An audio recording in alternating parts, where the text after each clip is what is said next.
ముఖ్యంగా చూసుకుంటే మనం భారతదేశంలోని సంక్రాంతి అనేది ఆంధ్రప్రదేశ్ అదేవిధంగా తమిళనాడులోని చాలా పెద్ద పండగగా అయితే జరుపుకుంటారు. సో, దాని గురించి ప్రభుత్వాలు కూడా దానికి సంబంధించిన విషయాల్లో కూడా చాలా శ్రద్ధగా ఉంటుంది. ఎందుకంటే వారి యొక్క సంస్కృతికి సంబంధించిన, వారి యొక్క పద్ధతికి సంబంధించిన ఎప్పటినుంచో తరతరాల నుంచి వస్తున్న ఈ పద్ధతిని అన్నిటిని కూడాను ప్రభుత్వం అడ్డుకోదు. ఎన్నో సార్లు చాలామంది కోర్ట్‌లో వేసినా గాని కోడిపందాల గురించి, అదేవిధంగా తమిళనాడులో జల్లికట్టు గురించి చాలామంది ఆపాలని చూసినా గాని, ప్రజల వ్యతిరేకత అవ్వడంతోటి మళ్ళీ వెనక్కి తగ్గారుమాట. రీసెంట్‌లీగా తమిళనాడులో జల్లికట్టు పూర్తిగా నిషేధించాలని చెప్పేసి కోర్ట్‌లోని జంతు ప్రేమికులేశారు.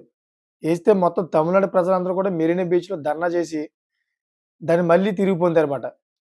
సో, ఇదంతా ఎందుకు చెప్తున్నానంటే ఇప్పుడు మన ఆంధ్రప్రదేశ్‌లోని స్కూళ్ళన్నిట్లికి భారీ సెలవులైతే ప్రకటించారు.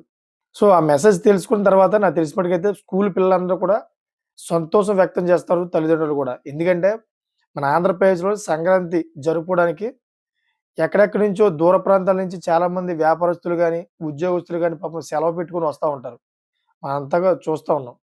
సో, అదే విధంగా ఆంధ్రప్రదేశ్‌లో ఉన్నటువంటి వ్యాపారస్తులు, అదేవిధంగా ఉద్యోగస్తులు అందరూ కూడాను వాళ్ళ యొక్క వృత్తులకి సెలవు పెట్టి సంక్రాంతి జరుపుకోవాలని వాళ్ళ పుట్టింటికి, అదేవిధంగా వాళ్ళ సొంత ఇరులకి అందరూ ఎళ్తా ఉంటారన్నమాట.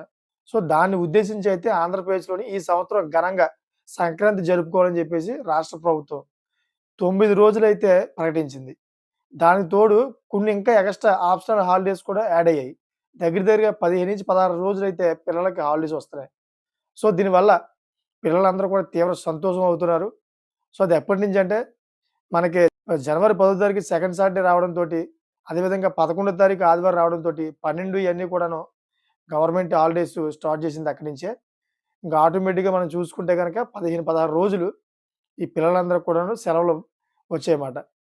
సో, ఈ సంక్రాంతి పండుగని మన ఛానల్ ద్వారా అయితే అందరికి నేను శుభాకాంక్షలు తెలియపరుస్తున్నాను. అందరూ కూడా సంక్రాంతి పండుగ చాలా ఘనంగా జరుపుకోవాలని, ఎవరికీ ఎటువంటి అపాయం జరగకుండా అందరూ కూడా క్షేమంగా తమ తమ సొంత ఊర్లకెళ్ళి మళ్ళీ క్షేమంగా రావాలని కోరుకుంటున్నాను. మీకేమనిపిస్తుందో ఈ వీడియో మీద కామెంట్ చేయండి. అదేవిధంగా నా ఛానల్ తరపు నుంచి మీరు కూడా వాళ్ళందరూ కూడా శుభాకాంక్షలు తెలుపుతారని కోరుకుంటున్నా. సో, నచ్చితే గనక లైక్ అండ్ కామెంట్ చేసి సబ్స్క్రైబ్ చేసుకొని మరి కొంతమందికి షేర్ చేస్తారని కోరుకుంటున్నా. Thanks for watching friends.